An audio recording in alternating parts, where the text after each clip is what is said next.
La democracia. Vamos a tratar de sintetizar algunos aspectos fundamentales del concepto democracia. Ustedes van a encontrar en el material subido al grupo mucho más desarrollo para la preparación de este tema. Como hay varios textos, ustedes van a elegir aquellos que les resulten más claros y tienen libertad, como ya les anticipé, de seleccionar otro material. Cuando hablamos de democracia, vamos de lo más simple a lo más complejo. Hablamos de gobierno del pueblo. Etimológicamente, democracia significa eso: demos pueblo, kratos gobierno. Aparentemente es muy sencillo. La democracia es el gobierno del pueblo, pero aparecen algunas cuestiones sobre las cuales es importante detenerse. Primero, pueblo. Cuando utilizamos este término, debemos recordar que a lo largo del proceso histórico, pueblo no siempre ha significado el mismo conjunto de personas que lo integran.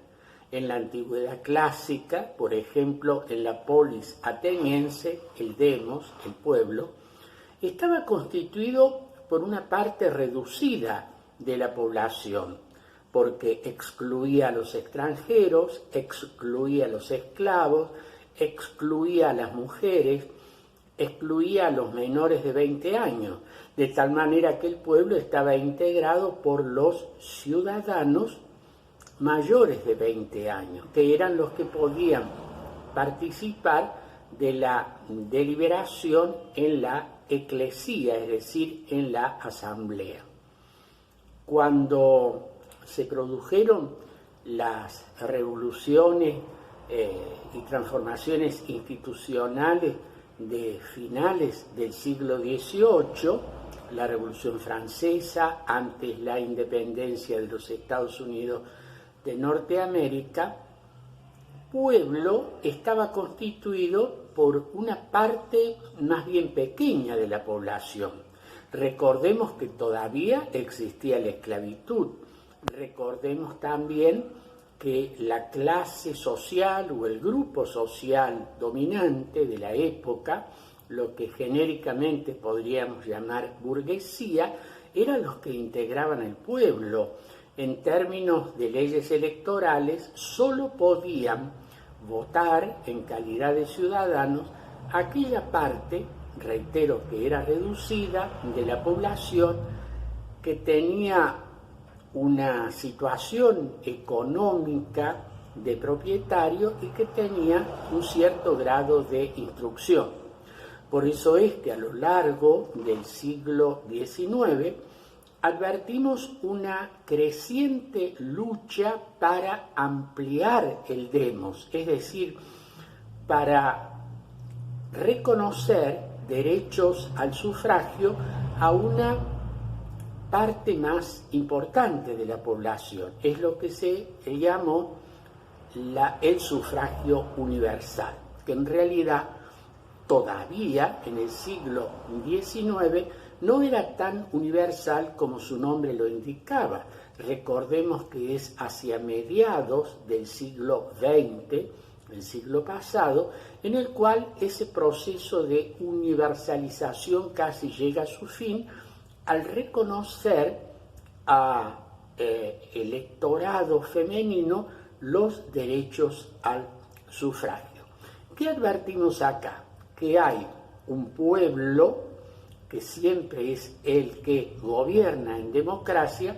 No siempre el pueblo tiene el mismo tamaño, pero no es solamente un problema de tamaño. Digo siempre que el aumento constitutivo del demos, o el aumento cuantitativo, del demos, significa también una transformación de tipo cualitativo. Ya no se trata solamente de que hay un demos mucho más grande, sino que bajo el nombre de pueblo se engloba una realidad más compleja, más disímil, donde hay intereses contrapuestos, distintos y distantes, y de cuya armonización se transforma en un desafío muy fuerte para las nacientes democracias.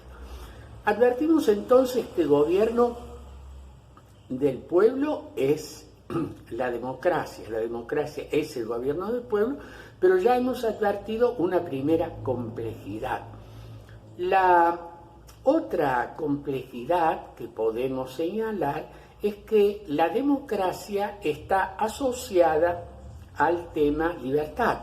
La democracia es un gobierno libre, pero libertad también va a tener una significación distinta. Al comienzo de las revoluciones liberal burguesas de fines del siglo XVIII y a lo largo del siglo XIX, libertad significa básicamente un conjunto de derechos básicos, de los llamados derechos civiles, limitaciones frente al poder del Estado que garantizan un ámbito de autonomía por parte del ciudadano.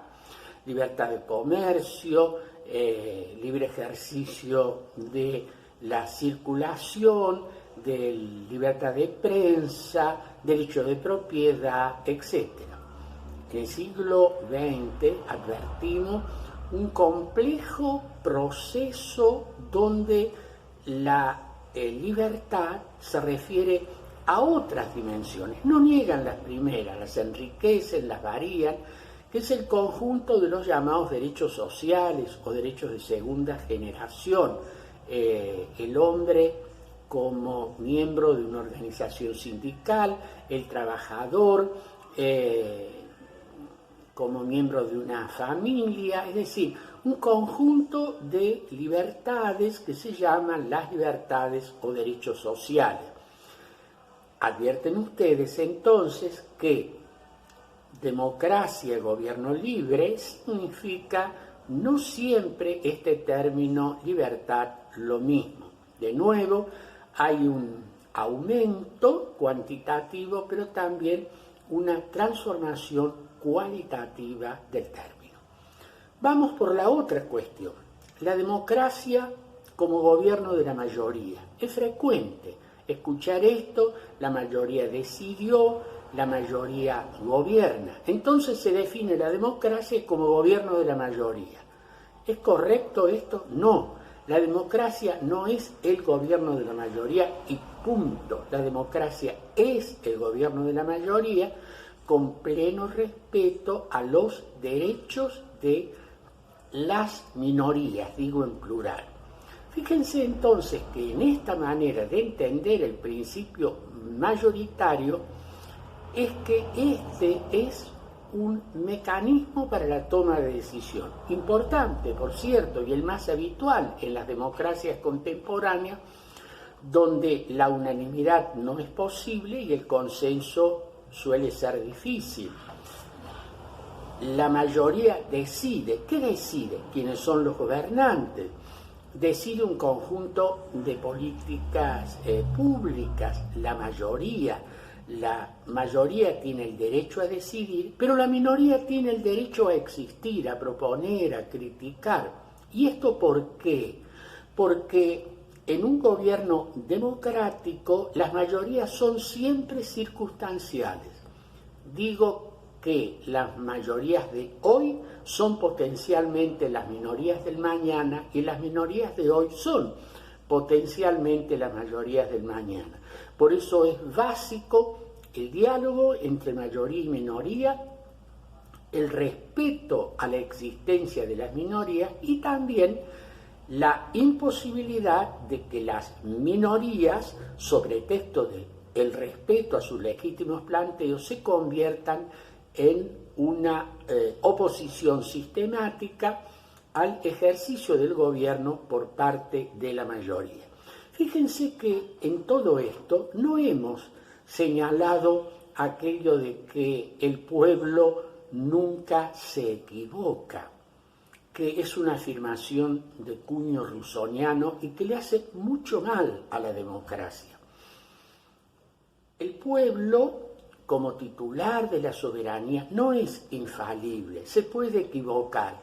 Y una decisión mayoritaria, tanto al elegir los gobernantes como al fijar un conjunto de políticas públicas en una democracia, es posible que esté errado y es posible y necesario muchas veces que se cambie. Por eso es importante no decir aquello de que las mayorías siempre tienen razón y que lo que proponen es infalible. No es así. Además, la mayoría que decide elige los gobernantes. Bien, ¿los gobernantes qué son en un sistema democrático? Utilizo una expresión de cuño mariteniano. El gobernante es un vicario de la multitud. Es alguien a quien el pueblo ha nominado para que en su nombre ejerza la tarea de gobernar. Lo voy a decir de una manera muy simple, que suelo utilizar frente a los alumnos para que no se les olvide. En un gobierno democrático se distingue la calidad de esa democracia como se refieren los gobernantes en su relación con el gobierno. Cuando el gobernante se siente propietario y no inquilino, estamos en riesgo. En una democracia, los gobernantes son siempre inquilinos, son siempre aquellos que habitan las instalaciones gubernativas y disfrutan de una serie de bienes y privilegios en calidad de poseedores transitorios. No son los propietarios, son los inquilinos. Esta manera de relacionarse con el gobierno por parte de los gobernantes nos posibilita un indicio muy claro acerca de la calidad de las democracias. Quiero recordar una cuestión anecdótica, pero significativa. Las hijas del difunto presidente Chávez siguen viviendo en la casa presidencial, que en Venezuela se llama La Casona, y el actual presidente pretendió en algún momento que las hijas de Chávez se fueran de ese lugar, y estas dicen, no me consta, pero es muy posible, no nos vamos a ir, esta es la casa de papá. La Casona no era la residencia del presidente de Venezuela, era la casa de Chávez, y naturalmente las hijas tienen derecho a seguir viviendo en la casa paterna. El presidente no es el propietario, en el caso argentino, de la Casa Rosada ni de la Quinta de Olivos. Es un inquilino que se le renueva el contrato una vez, posiblemente, si hay reelección cada 4 años, y después vendrá otro. Quiero agregar algo para terminar este pequeño video. El tema de que la mayoría o que la regla mayoritaria se puede aplicar en todo a una democracia. Esto no es cierto. En una democracia hay cuestiones que no se someten a la regla mayoritaria. Me explico. Por más que una amplia, indudable, indiscutible y genuina mayoría determinara que las mujeres tienen menos derechos que los hombres, que los negros menos derechos que los blancos, que los que practican determinada fe tienen menos o más derechos que otros, esa decisión sería inválida. No se aplica acá la regla mayoritaria. Ustedes dirán, bueno, ¿A qué no se aplica la regla mayoritaria? A ese núcleo básico, a ese núcleo duro de la democracia que está constituido por los derechos fundamentales que emanan de la dignidad de la persona humana. Esto es innegociable. Les recuerdo para terminar un hecho histórico. Allá en aquel doloroso proceso que se inició en la Alemania nazi a comienzo de la década del 30, una amplia mayoría aceptó las leyes de Nuremberg. ¿Saben qué eran? Aquellas leyes que establecían la desigualdad básica entre judíos y los que pertenecían a la autodenominada raza aria. Allí se establecía que los judíos no tenían iguales derechos o no tenían ningún derecho frente a los arios. Esas famosas leyes de Nuremberg que llevaron a la privación de derechos fundamentales y luego al gueto y luego a la muerte a millones de seres humanos, tuvieron una generosa mayoría para su aprobación e incluso una importante mayoría circunstancial en la aceptación por parte de la población. ¿Ustedes pueden admitir que acá se aplique la regla mayoritaria? No, porque en democracia esto no se somete al voto mayoritario.